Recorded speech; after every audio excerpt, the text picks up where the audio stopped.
Γεια. Γεια σου, Κατερίνα. Θα ήθελα να σας κάνω κάποιες ερωτήσεις για την εφηβική σου ηλικία. Λοιπόν, πώς διασκεδάζετε εκείνη την εποχή? Ποια ήταν η διασκέδασή σας? Ήτανε να παίζουμε κουτσό, να παίζουμε κρυφτό.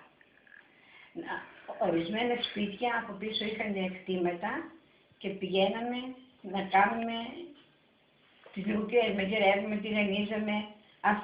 Αυτή ήταν η διασκέδασή μας.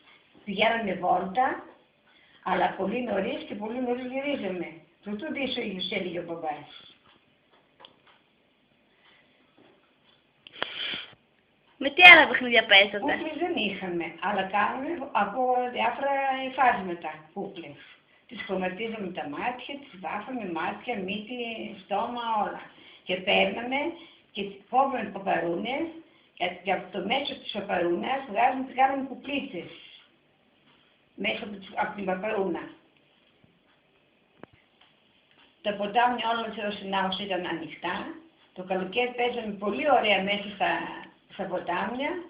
Είχε γύρους, στα ποτάμια είχε γύρους και βάζαμε καρπούζια. Αδειάζαμε το καρπούζι και το κάναμε βάρκα για να παίζουμε. Διότι δεν είχαμε τα τωρινά παιχνίδια που έχουν τα παιδιά σήμερα. Αυτή ήταν η πιο ευχάριστη διασκέδαση που είχαμε. Ποια ήταν η μόδα της εποχής, τι φορούσατε? Φορούσαμε, τα φορέματά μας να είναι φουσκωμένα από κάτω, ένα ύφασμα, το κολαρίζαμε και το βάζουμε κάτω από το φόρεμα για να φουσκώνει το φόρεμα. Αυτό το ύφασμα που βάζουμε κάτω από το φόρεμα λεγόταν φορό.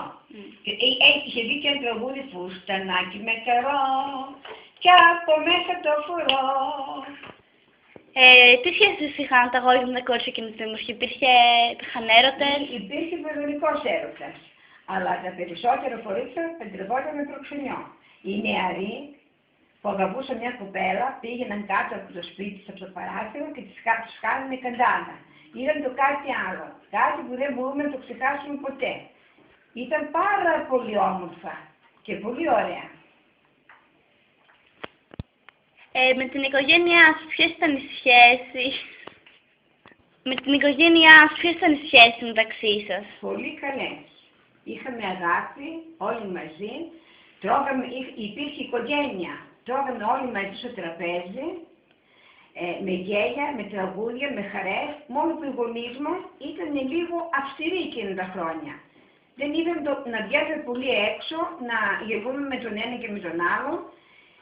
Ήθελαν την ηθική πόζα. Ποιες ήταν οι σχέσεις με τις αδερφές σου? Πάρα πολύ καλές, πολύ αγαπημένες.